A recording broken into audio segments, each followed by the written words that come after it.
আসসালামু আলাইকুম রহমতুল্লাহি ওয়া বারাকাতুহু।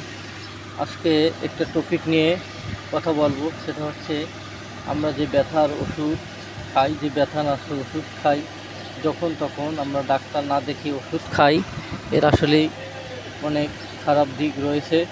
এই ব্যাপারে আলোচনা করব। যেমন আমরা ব্যথার ওষুধ দোকান থেকে সহজ কিনে খাই, যে যখন মনে চায়, এটা আসলেই ঠিক না। অনেক সময় এই ব্যথার ওষুধে জীবন নাশের হুমকি বা অনেক ঝুঁকি থাকে। তাই আজকে ব্যথার ওষুধের যেমন প্যারাসিটামল, ডাইক্লোফেনাক, ইবুপ্রোফেন ও ইটোরিক্স খাওয়া স্বাস্থ্যের জন্য ক্ষতিকর হতে পারে, নিচে কিছু তুলে ধরলাম। ডাইক্লোফেন বা ইটোরিক্স, দেখেন এটা হচ্ছে ডাইক্লোফেন 50।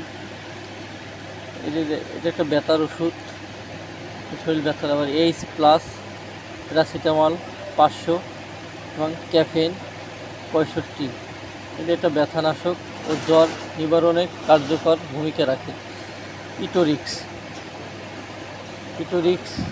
90-120, এটা এক ধরনের ব্যথানাশক ঔষধ।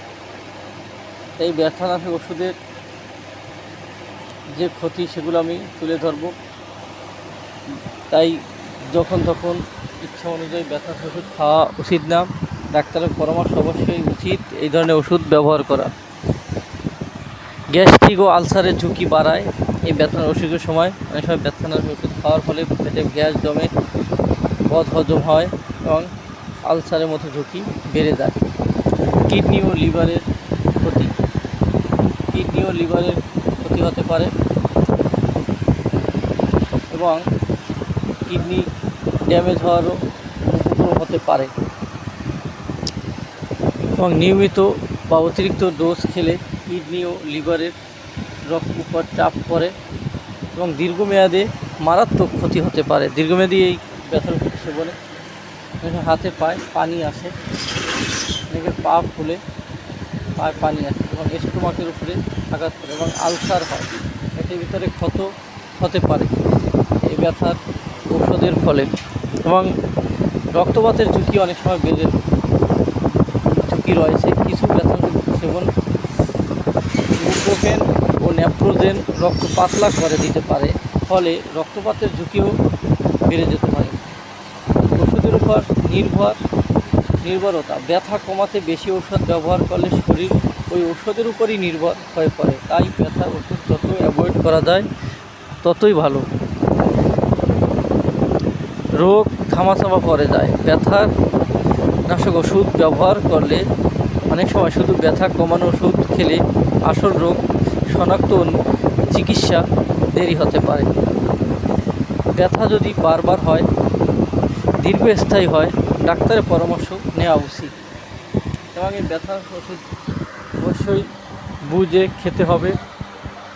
আমরা আসলে অনেক সময় উচ্চ পাওয়ারি ব্যথার ওষুধ খেয়ে থাকি। অনেক সময় এই ব্যথার ওষুধে আমাদের জীবন নাশের হুমকি হতে পারে, কিডনি লিভারের মতো বড় বড়।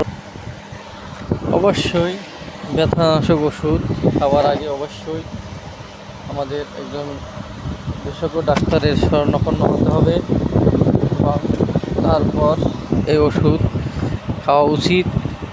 যখন তখন মনে চাইছেই ব্যথার ওষুধ আমরা কিনে খাবো না। তা আমাদের স্বাস্থ্যের জন্য অনেক হুমকি এবং অনেক ঝুঁকি। আমাদের শরীরে যে অঙ্গ প্রত্যঙ্গ আছে, এর ভিতরে হচ্ছে লিভার ও কিডনি সবচেয়ে বড় ভূমিকা পালন করে। লিভার ও কিডনির উপরে অনেক এফেক্ট করে। তাই ব্যথার ওষুধ অবশ্যই খাবার আগে বুঝে শুনে খাবেন। ব্যথার ওষুধে যে খাবেন অবশ্যই ডাক্তারের পরামর্শ অনুযায়ী। যাদের দীর্ঘমেয়াদী ব্যথা রয়েছে তারা অবশ্যই ডাক্তারের পরামর্শ অনুযায়ী মেনে চলবেন। আল্লাহ হাফেজ, ভালো থাকবেন।